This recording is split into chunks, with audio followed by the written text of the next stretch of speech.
Good morning. आज हम सभी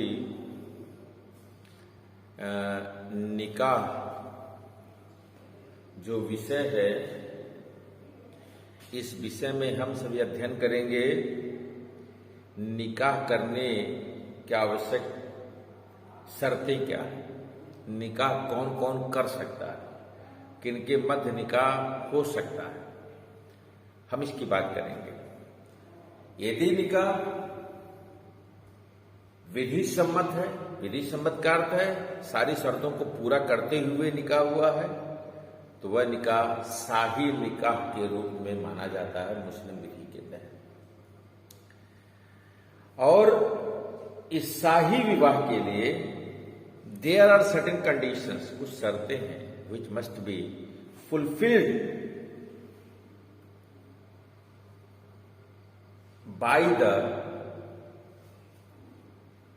by the marriage parties. The first condition is, what is the first condition? The parties of the marriage, the parties of the marriage, the parties of the marriage must be competent, must be competent. When we will discuss the competency, we will discuss in detail what are the conditions for the competency of a marriage. The second essential condition is, amongst the party, the marriage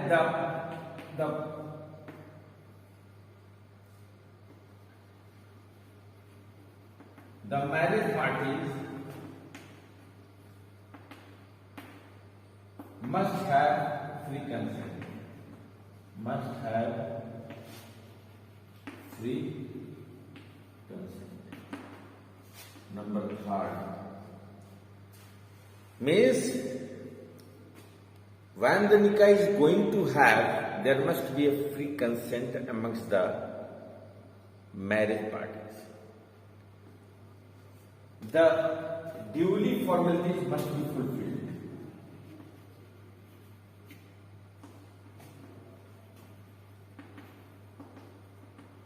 Must be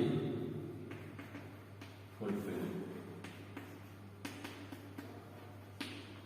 And number four, it must not be, means marriage must not be prohibited in any situation. Marriage must not be prohibited, must not be prohibited in any condition.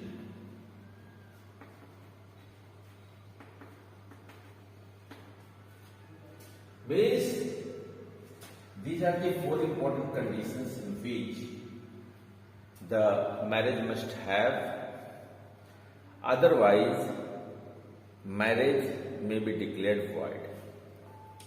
Now we are going to discuss competency of marriage. For the competency of marriage, there are three conditions. Means age of puberty,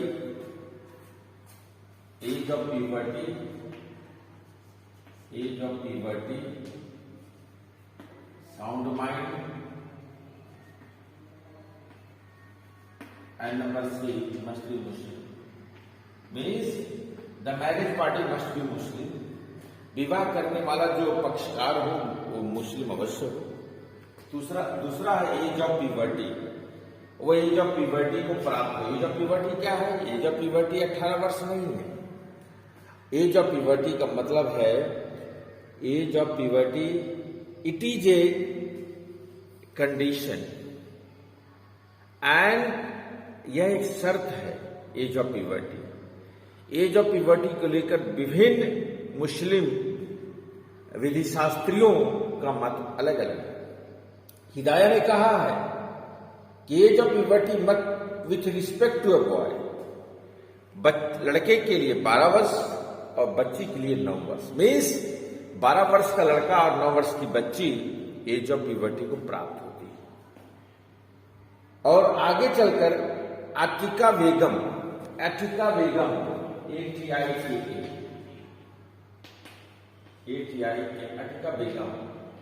के case में privy council ने क्या कहा है? Privy council ने कहा है कि for the age of puberty there is 2 conditions. Number 1, the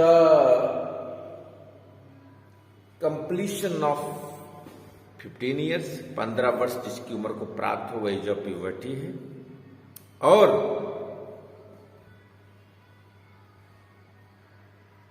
on her attainment of the state of puberty at an earlier period, इसकी पूर्वी अर्लियर पीरियड है। और विधि शास्त्र ने भी कहा है कि शारीरिक स्थिति अवस्था तो एज ऑफ प्यूबर्टी का मतलब जो संसर्ग करने के लिए शारीरिक दृष्टि से सक्षम हो चुका हो वही एज ऑफ प्यूबर्टी है। जो संसर्ग करने की उम्र प्राप्त कर चुका होगा, चाहे वह लड़की हो चाहे वह लड़का हो, वह विवाह के लिए सक्षम होगा। हिदाया ने क्या कहा है? एज ऑफ प्यूबर्टी क्या है? लड़के के लिए 12 वर्ष, लड़की के लिए 9 वर्ष। आतिका बेगम के केस में प्रिवी काउंसिल ने कहा कि यदि लड़का या लड़की 15 वर्ष को प्राप्त कर लेते हैं तो वह विवाह करने के लिए सक्षम है, या इसके पूर्व भी वह एज ऑफ प्यूबर्टी को प्राप्त कर सकते हैं। आगे चलकर माइनर्स मैरिज, यदि आप अवयस्क बच्चे की शादी करते हैं तो हमारे मुस्लिम विधि में अवयस्क बच्चे की शादी को वॉइड माना गया है। एंड नो माइनर बॉय और girl can give consent for marriage, नहीं दे सकता है। अगर उनके कंसेंट निकाह हुआ तो निकाह शून्य माना जाएगा, विधि विरुद्ध माना जाएगा, मुस्लिम लॉ के विरुद्ध माना जाएगा। लेकिन हमारे मुस्लिम विधि में लड़के लड़की की शादी, अवयस्क लड़के लड़की की शादी हो सकती है, संपन्न की जा सकती है, वो भी किसकी रजामंदी से? गार्जियंस की रजामंदी से। गार्जियंस कौन कौन से गार्जियंस की रजामंदी से शादी हो सकती है? गार्जियंस की रजामंदी से शादी होती है तो वह शादी वैध मानी जाएगी। And during the minors with the consent of guardian, marriage can be solemnized and that very marriage shall be treated as a valid marriage. कौन कौन से गार्जियन शादी के लिए सम्मति दे सकते हैं? फर्स्ट वन, कौन कौन से गार्जियन? फर्स्ट फादर, दूसरा ग्रैंडफादर और हाउ हाई सोएवर, हाउ हाई जितना ऊपर गामी में ग्रैंडफादर मतलब दादू, हाउ हाई परदादू भी अगर है तो भी दे सकते हैं। सोएवर। Number third mother, number third brother, number fourth mother, number fifth maternal uncle, maternal चचेरा। इतने लोग कंसेंट देकर अवयस्क बच्चे की शादी संपन्न की जा सकती है और उनकी सम्मति वैध मानी जाएगी। आगे चलकर शिया लॉ यह भी कहता है कि शिया लॉ का कंसेप्ट सुन्नी में ये सारे लोग कंसेंट दे सकते हैं। शिया में फादर और grandfather, these two persons are entitled to give the consent regarding the matter of minors marriage.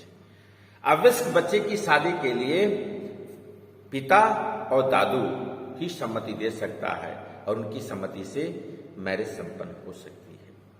Child marriage restraint act 1929 में आता है और अमेंडेड 1978 में होता है। Child marriage restraint act. आगे चलकर चाइल्ड मैरिज रिस्ट्रेंट एक्ट आता है। Child marriage restraint act,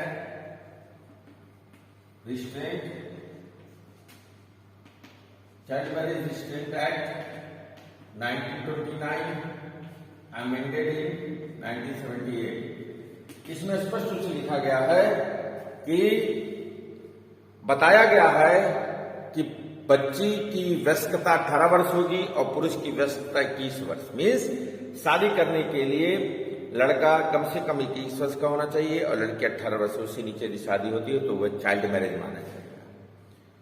child marriage माना जाएगा और चाइल्ड मैरिज एक कॉग्निजेबल ऑफेंस इस अधिनियम के तहत माना गया, संज्ञेय अपराध माना गया।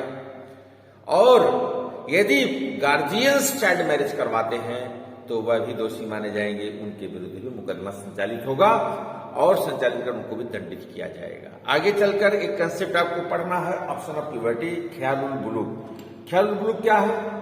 ख्यालुल बुलूग एक कंसेप्ट है मुस्लिम लॉ के तहत कि एज ऑफ प्यूबर्टी को प्राप्त करने के बाद और वयस्कता की उम्र को प्राप्त करने के पूर्व एक प्रकार का अधिकार महिला को दिया जाता है जिसकी शादी उसके पिता या दादू, उसके भाई या माता या चचेरा भाई या चचेरा चाचा यदि शादी करवाता है तो उस शादी को वह कैसे खंडित रिवोक कर सकती है।